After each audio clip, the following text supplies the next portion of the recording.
উসমান হাদিকে ছাত্রলীগের দুর্বৃত্তরা গুলি করেছে। আমি যতটুকু জানতে পেরেছি তার অবস্থা খুবই গুরুতর। তিনি অত্যন্ত ক্রিটিক্যাল সিচুয়েশনে আছেন। আল্লাহর কাছে এই মুহূর্তে দোয়া করা ছাড়া আমাদের কিছু করার নাই। তো 2 আসনে গণসংযোগে ঠিক সেই সময় আমি জানতে পারি আমাদের গণঅভ্যুত্থানের অন্যতম যোদ্ধা উসমান হাদি ভাই তিনি গুলিবিদ্ধ হয়েছেন। আপনারা গতকাল রাতে সকলেই জানতে পেরেছেন। কিউব হোল্ডিংসের গল্পে সেই রেখাটি আঁকা হয়েছিল আজ থেকে 1 যুগ আগে।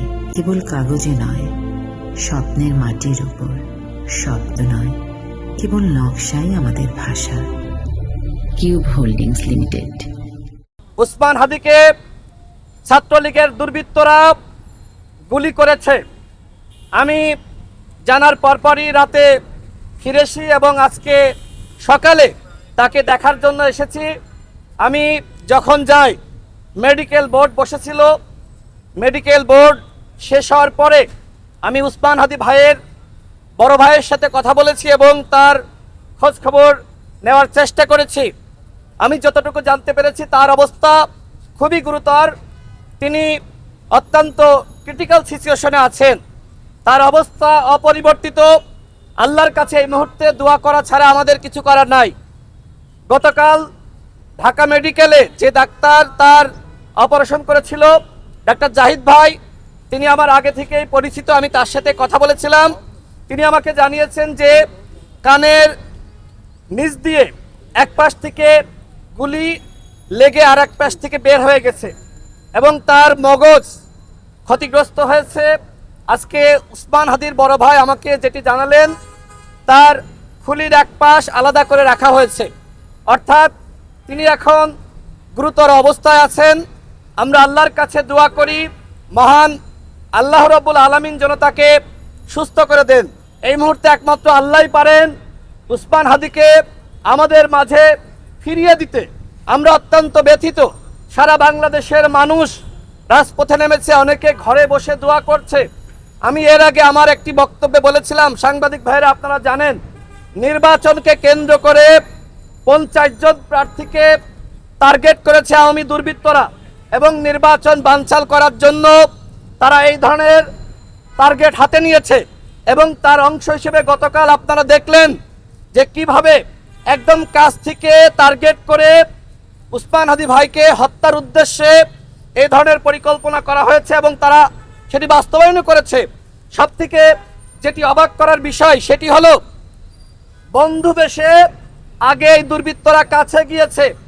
উসমান হাদি ভাইয়ের যে গবেষণা প্রতিষ্ঠান এবং তিনি যেখানে রিসার্চ করেন সেই প্রতিষ্ঠানে এই দুর্বৃত্তরা অসংখ্যবার গিয়েছে, কখনো মাস্ক পরে কখনো মাস্ক খুলে। অর্থাৎ আমরা যেটি দেখি যে ছাত্রলীগের দুর্বৃত্তরা তারা এই যে মাস্ক পরে ঝটিকা মিছিল করছে, সংখ্যায় হয়তো অল্প, এটি দেখে আমরা মনে করি যে আওয়ামী লীগ হয়তো আর ফিরতে পারবে না। কিন্তু আজকে তারা যে পরিকল্পনা হাতে নিয়েছে, নির্বাচন যত ঘনিয়ে আসবে তাদের এই পরিকল্পনা তত বেশি তারা বাস্তবায়ন করার চেষ্টা করবে। এই জন্য আমরা সরকারের কাছে আমি 2 জন উপদেষ্টার সাথে সাক্ষাৎ করে আমি এই পরিকল্পনার কথা বলেছিলাম। আইন উপদেষ্টাকে আমি নিজে বলেছি যে আওয়ামী লীগ নির্বাচনকে কেন্দ্র করে একটি পরিকল্পনা নিচ্ছে এবং যেহেতু আগে রিফাইন্ড আওয়ামী লীগ রূপে আওয়ামী লীগ ফিরতে পারে নাই, জাতীয় পার্টির কাঁধে ভর করে আওয়ামী লীগ ফিরতে পারে নাই, এখন স্বতন্ত্রভাবে আওয়ামী লীগ আগামী নির্বাচনে অংশ নিতে চায়। তাদের প্ল্যান হলো নির্বাচনে অংশ নেওয়া না, বরং আওয়ামী লীগের পদধারী নেতারা তারা নির্বাচনে যাবে এবং নির্বাচনকে বানচাল করবে। কিন্তু সরকার আমাদের এই কথাগুলোকে গুরুত্ব দিচ্ছে না। এমনকি আমি প্রধান নির্বাচন কমিশনার তার বরাবর আমি চিঠি দিয়েছি। আমি তাকে বারবার বুঝাতে চেষ্টা করেছি যে আপনারা যদি এই আওয়ামী লীগকে কোনোভাবে সুযোগ দেন, আওয়ামী লীগের দর্শকদেরকে সুযোগ দেন, তাহলে নির্বাচনের মাঠে আমরা কেউ থাকতে পারবো না। গতকাল দেখেছেন গণসংযোগ করা অবস্থায় যখন আমার ভাই উসমান হাদি গণসংযোগ করে ফিরছিল রিক্সা করে, অত্যন্ত সাধারণ জীবনযাপন, তিনি ভাবছিলেন যে তিনি হয়তো এদেশের মানুষের কাছে নিরাপদ, সরকার হয়তো তার আশপাশে প্রশাসনের বিভিন্ন ব্যক্তিবর্গকে রেখেছে।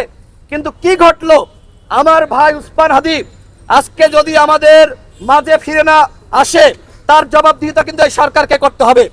স্বরাষ্ট্র উপদেষ্টা কোনোভাবেই এই ঘটনার দায় এড়াতে পারে না। আমরা মনে করি এই মাঝাভাঙ্গা স্বরাষ্ট্র উপদেষ্টা তার নেতৃত্বে কোনোভাবে আইন শৃঙ্খলা বাহিনী কাজ করতে পারবে না। সুতরাং যদি আগামীতে এই সরকার সুষ্ঠু নির্বাচন করতে চায়, যদি সরকার মনে করে জাতিকে সেরা নির্বাচন উপহার দিবে, তাহলে সবার আগে দায়িত্ব এই স্বরাষ্ট্র উপদেষ্টাকে সরিয়ে দেওয়া। আমরা দেখছি ডিসি এসপি সহ প্রশাসনের রদবদল হচ্ছে, উপদেষ্টা পরিষদের কেন রদবদল হচ্ছে না? এই অযোগ্য স্বরাষ্ট্র উপদেষ্টার মাধ্যমে কোনোভাবেই আইন শৃঙ্খলা বাহিনীকে তারা নিয়ন্ত্রণ করতে পারবে না এবং আইন শৃঙ্খলা পরিস্থিতি তারা নিয়ন্ত্রণ করতে পারবে না। সুতরাং সবার আগে আমরা মনে করি এই ঘটনার দায় নিয়ে এই স্বরাষ্ট্র উপদেষ্টাকে 24 ঘন্টার মধ্যে পদত্যাগ করতে হবে। এই স্বরাষ্ট্র উপদেষ্টা তিনি কোনোভাবেই আমাদের নিরাপত্তা দিতে পারছেন না। আরেকটি বিষয় বলে আমি শেষ করব।